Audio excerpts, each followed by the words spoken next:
Gold, trusted gold buyers. మీరు తాకట్టు పెట్టిన బంగారాన్ని విడిపించి ఈ రోజు ఉన్న మార్కెట్ ధరకు కొనబడను.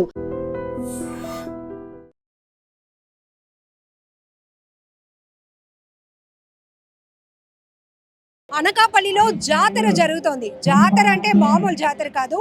వినాయక ఉత్సవాలను ఇంత జాతరగా జరగటానికి ప్రధాన కారణం అనకాపల్లి జిల్లా ఎన్టీఆర్ గ్రౌండ్స్ లో ఏర్పాటు చేసిన 126 అడుగుల ప్రపంచంలోని అత్యంత ఎత్తైనటువంటి వినాయక స్వామి వారి విగ్రహాన్ని ఏర్పాటు చేయడంతో వివిధ రాష్ట్రాల నుంచి కూడా ఈ అత్యంత భారీ గణనాథుని దర్శించుకోవడానికి వస్తున్నారు.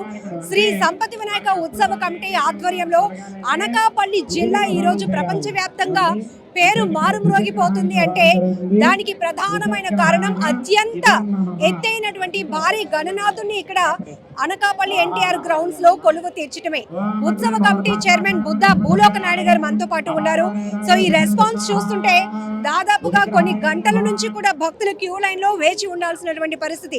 ఎక్కడెక్కడి నుంచో పిల్లలతో సహా ఫ్యామిలీస్ తో వచ్చి స్వామివారిని దర్శనం చేసుకోవాలి, భారీ గణనాథుని పూజించాలి అనే ఉద్దేశంతో తరలి వస్తున్నటువంటి భక్త జనంతో మొత్తం ఎన్టీఆర్ గ్రౌండ్స్ అంతా కూడా కిక్కిరిసిపోతుంది, జాతరను తలపిస్తోంది.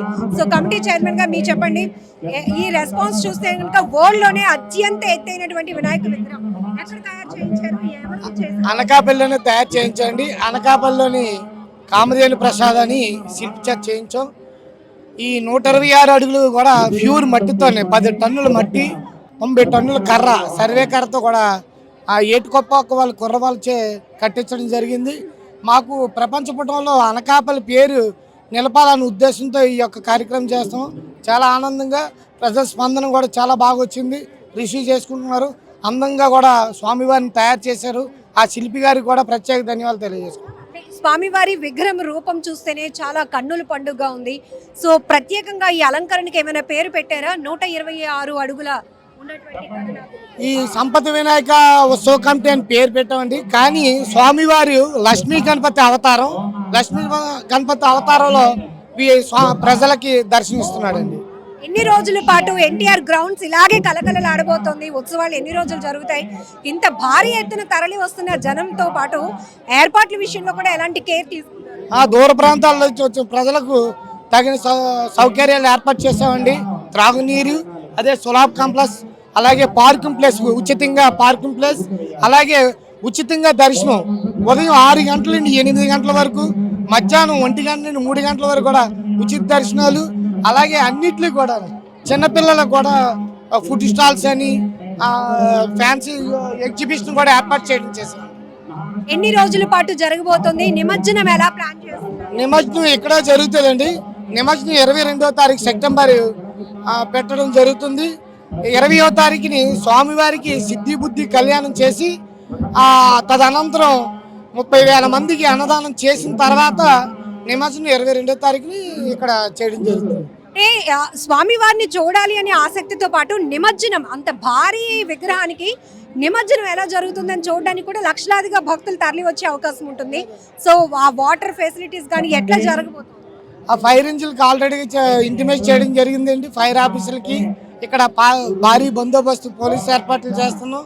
అలాగే ఎటువంటి అవాంఛనీయ సంఘటనలు జరగకుండా సిఐ విజయ్ కుమార్ గారు చర్యలు తీసుకుంటున్నారండి. డిఎస్పీ శ్రావణ్ గారు కూడా ఇవన్నీ చేయడం జరుగుతుంది. ఈ ఉత్సవ ఏర్పాట్లన్నీ కూడా డైట్ కాలేజీ చైర్మన్ అయినటువంటి దాడి రత్నాకర్ గారి పర్యవేక్షణలో జరుగుతున్నాయండి. సో ఎలా అనిపిస్తోంది? ఆ ఉత్సవ కమిటీ చైర్మన్ గా చాలా పెద్ద బాధ్యతలు తీసుకున్నారు. ఈ ఉత్సవాల ద్వారానే అనకాపల్లి పేరు మరోసారి మారుమ్రోగుతుంది, ఒక వైబ్రెంట్ కనపడుతోంది.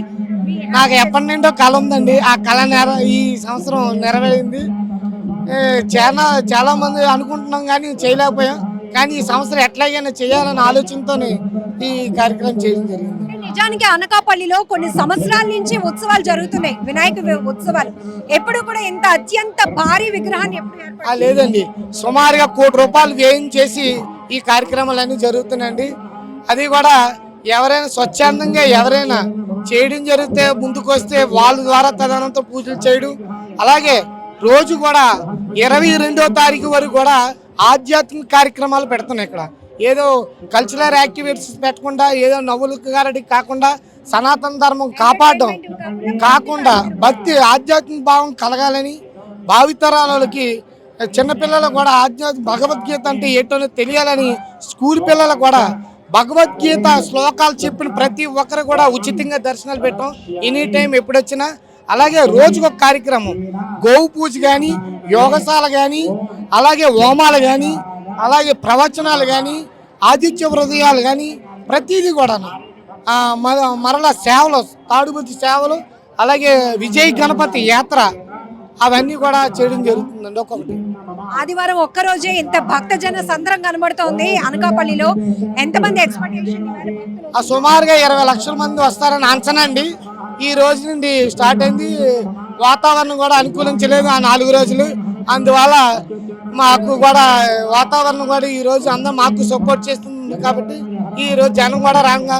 రెండోది, ఉచితంగా బస్సులు ఏర్పాటు చేసిన ప్రభుత్వం వారికి కూడా ప్రత్యేక ధన్యవాదాలు. మహిళా భక్తులు ఎక్కువగా మహిళలకి ఉచిత బస్సు ఏర్పాటు చేయడం, ఉచితంగా కరెంట్ ఇవ్వడం వల్ల ఇలాంటి ఉత్సవాలు చేయడానికి మేము ముందుకు వచ్చాము. మాకు కొద్ది ఖర్చు వ్యయం తక్కువ అవుతుంది అన్నమాట, ఖర్చు తగ్గుతుంది. And for more videos, Please subscribe to iDream. Please subscribe to iDream. Please subscribe iDream. And please subscribe to iDream.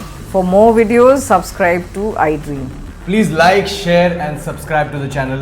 Congratulations, iDream. Subscribe to iDream. Subscribe to iDream. so subscribe to iDream Media. iDream team అందరికి huge congratulations. Please subscribe iDream Media. Please subscribe to iDream. Subscribe iDream. Please subscribe to iDream. iDream అంటే నా కళల ఛానల్ను subscribe చేసుకున్న నోరు తిరుగుతలేదు. మీరైతే గంట గుర్తు కొట్టండి. For more such videos, please subscribe to iDream.